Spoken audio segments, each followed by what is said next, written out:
Eu queria até me aprofundar um pouco nisso de o que existe hoje que está totalmente errado na sua visão e que, independente de quem ganhar, provavelmente não vai mudar. Uau, pô, é tanta coisa, mas posso começar com um, assim. Primeiro que vem na cabeça, compra de voto. Oi? Compra de voto. A compra de voto, ela é a base da democracia brasileira. Existe compra de voto hoje? Pelo amor de Deus, na verdade, só existe compra de voto.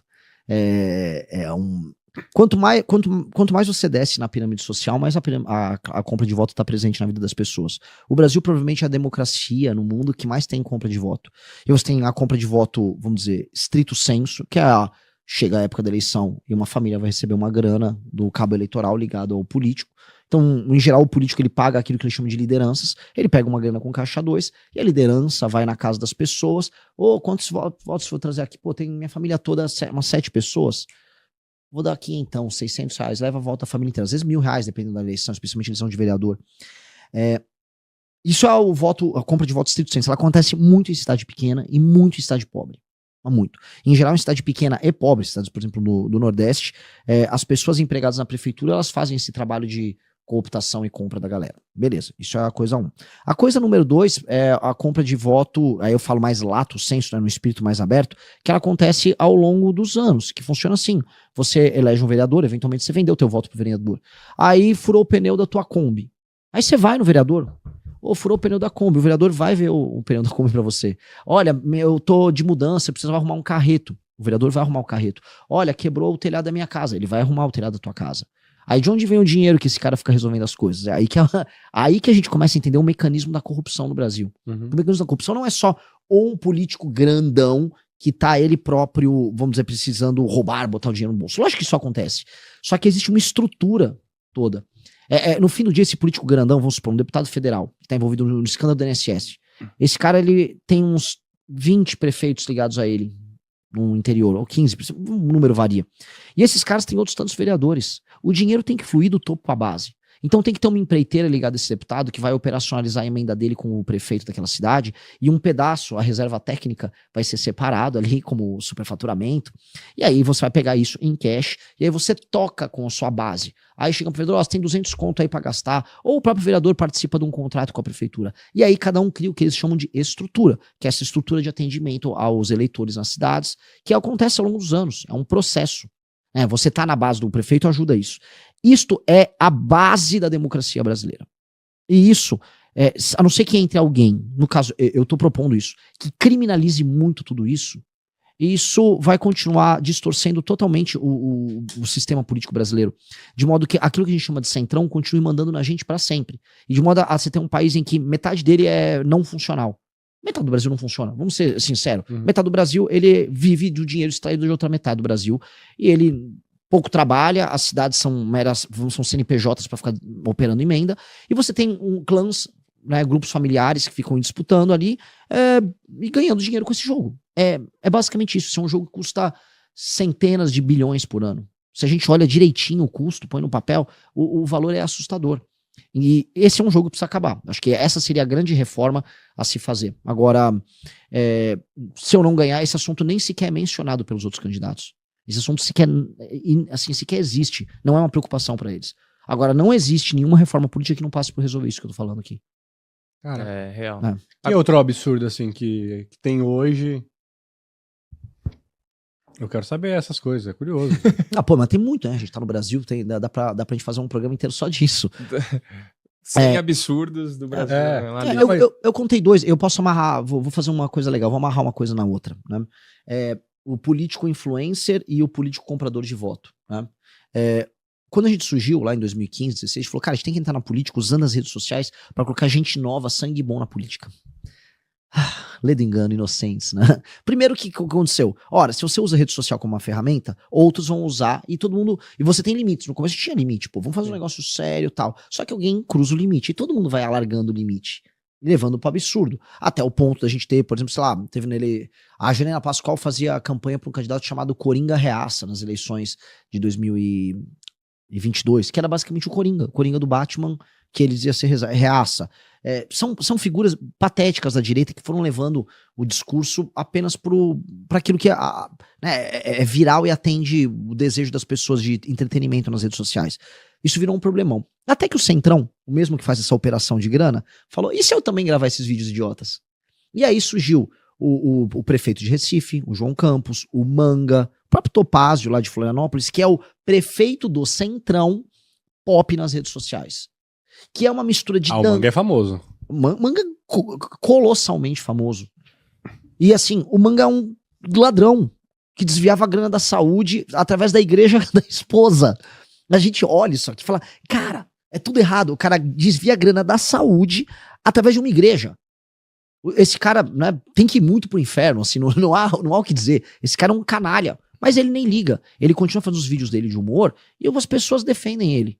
Porque o entretenimento fala mais alto do que isso. Então, no fim, olha a volta que as coisas deram. As redes sociais se tornaram um instrumento daquele próprio sistema que eu estava descrevendo de manutenção dele no poder. E aí volto pro começo do podcast. A cena do Flávio Bolsonaro, nem sei se dava pra botar isso na edição, dançando num evento lá no Nordeste. O que ele tá fazendo com isso? Ele tá fazendo Manga. Ele tá fazendo João Campos. Ele tá entendendo, pra eu pegar esse eleitor despolitizado, é dançar, isso é meio boçal. Isso vem com preço. Você não vai alterar o jogo como ele é. Você nunca vai ter uma reforma fiscal concreta, sabe? Pra gente ter aquele Brasil que a gente fala, fiscalmente responsável, sem usar a marretada da taxa de juros cair de maneira concreta lá pra baixo, curva de dívida resolvida, a gente só focar a gente competitividade. Você não vai ter isso se aquele outro assunto não for resolvido. Mas ninguém quer olhar pra esse outro assunto. Esse outro assunto, todo mundo finge que não existe. E aí ficam com aquela coisa tipo, não, mas o Kassab tem um plano. O Kassab é literalmente isso. O Kassab literalmente é o cara que tem o maior número de prefeitos no Brasil e os prefeitos do Kassab vivem disso. Então, o sistema é foda, parceiro do Tropa de Elite, esse é o sistema. O sistema é esse. O sistema, a gente vê as engrenagens de cima, o Xandão com uma toga, tá, mas vamos lá embaixo, vamos lá no chão de fábrica, vamos sair da sede, vamos lá pro chão de fábrica, vamos falar com o peão. O peão é o vereador. E o jogo é esse. E esse jogo tá todo entrelaçado. Agora, dá pra ser... Vocês vêm com uma proposta nova aí no Missão. Dá pra entrar nesse jogo sem ser engolido pelo sistema? É verdade, porque o pessoal fala que Ainda mais batendo aí na família Bolsonaro, né, cara? Porque a galera fala que todo mundo começa honesto e o sistema te engole. Olha, ou assim, não deixa você progredir. A gente tem 11 anos de vida. Estamos indo pro 12º ano. A gente não tem nenhum escândalo de corrupção, a gente já teve, vamos dizer, a sedução já passou na frente, todas as tentações, né? A tentação mais fácil era, e se a gente virar bolsonarista mesmo? E se a gente só...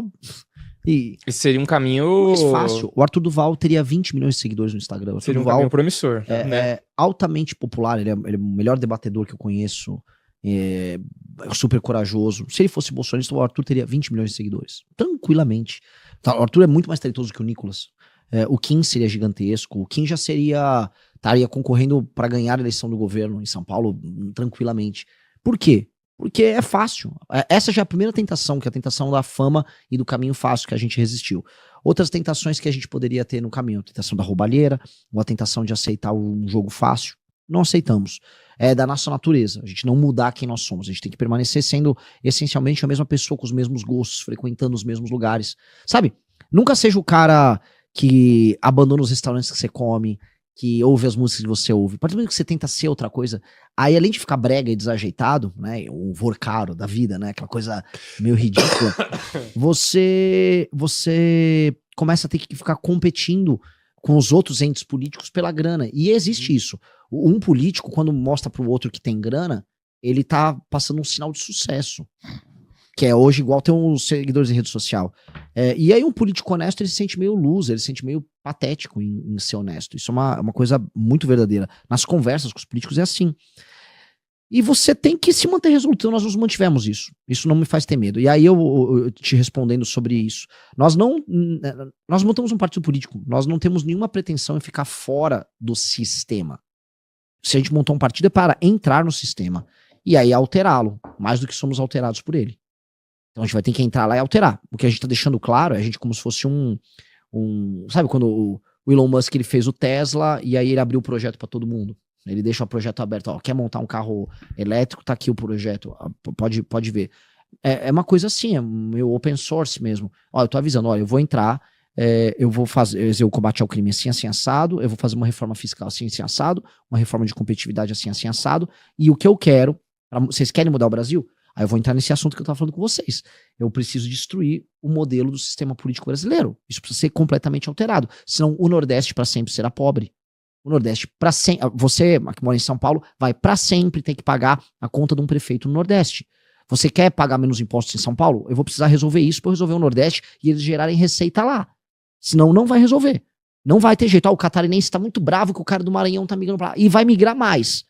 A não ser que a gente resolva isso. Não será com o Flávio Bolsonaro, do Centrão, aliado desses mesmos caras que vai resolver. Quer resolver o problema? Então, assim, eu vou acumular capital político destruindo o crime organizado no Brasil, passando a maior reforma fiscal que o Brasil já teve e passando uma reforma de competitividade. De resto, um mandato meu, eu vou fazer uma reforma administrativa e política, eu vou queimar todo o meu capital político, que não me elejam nunca mais para nada. Mas se eu fizer isso, o sistema de incentivos da política brasileira se altera completamente. E aí a gente começa a alterar o sistema. E aí você fala, pô, mas eu acho isso impossível. Já teve gente que fez.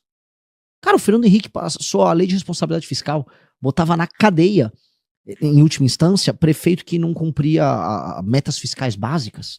Imagina, você colocar na cadeia um prefeito que era caloteiro. A maior parte dos prefeitos até o final dos anos 90 eram caloteiros. A lógica de um prefeito era não pagar o salário dos funcionários públicos. Isso passou a mudar completamente com a lei de responsabilidade fiscal desde que passou. O Fernando Henrique passou, vamos dizer, reformas e privatizações gigantescas no governo dele, sendo ele próprio um cara que não era popular. Então, se ele conseguiu naquela época, por que a gente... é tão impossível. O Lula, se quisesse, no primeiro decênio ali, entre 2002 a 2010, vamos colocar, ele teria passado. É que ele não queria. O Lula nunca quis passar uma agenda previdenciária decente, uma reforma trabalhista, pelo contrário, ele queria piorar essa situação. Ele trabalhou para piorar de maneira clara, mas ele teria conseguido. E eu acho que a gente tem que ter um governo que vai chegar lá e vai fazer as reformas que precisam. Nem que, nem vou me reeleger, eu vou fazer isso e vou picar a mula, tá? Mas alguém precisa fazer. O problema é que falar dessas reformas, é isso que eu acho que é um... É um presente impopular. Não, é isso que eu me sinto às vezes num beco sem saída, porque você falar dessas reformas, por exemplo, num possível debate de TV, eles são conversas difíceis do tio do Zap às vezes entender, da Sim. Dona Maria entender, e aí ela fica, pô, isso aí eu não tô entendendo nada. Mas os caras dançando, os caras brigando aqui, isso aí eu entendo bem. E aí nós vamos por aqui.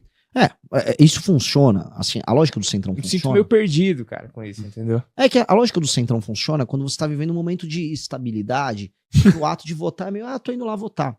Esse é o momento do país? Eu não acho. Não. Não é esse o momento. O Brasil está num momento, vamos dizer, pivotal para qualquer coisa. Inclusive para degringolar. O Brasil está passando uma crise fiscal horrenda. Ninguém está falando da crise fiscal. A crise política, a crise de insegurança jurídica é monumental. O Brasil está vendo os Estados Unidos. Assim, tem gente que comemora, os Estados Unidos agora tá olhando para América Latina. Gente, isso é um horror. Isso é horrível. O Brasil vai perder qualquer chance que ele tem de ser a nação mais poderosa do nosso continente aqui. Qualquer chance. Os Estados Unidos... O cara vai sentar em cima da gente. Lógico. E alguém acha que o Trump é amiguinho. Nosso Trump é amiguinho nem da Ivanka, nem da Melania. O Trump é amigo do Trump. E a gente pode ser, se for bom pra ele, um aliado. O Brasil tá numa situação horrenda. Tá vindo aí, vocês são pessoas inteligentes, tá vindo aí as automações, tá vindo tudo aquilo que envolve machine learning, inteligência artificial. Agora, as empresas dos Estados Unidos, a Amazon tá demitindo, tá todo mundo começando as demissões, porque começou, né? Sim. Começou o corte de material humano, simplesmente porque a inteligência artificial vai demitir geral. A classe média no Brasil pode ser varrida do mapa. Varrida do mapa. Que Brasil é esse que tá vindo? Ninguém tem nem ideia. Mas as pessoas estão sentindo que tem algo de errado. Definitivamente não é dançando que você vai resolver. E não só dançando não resolve.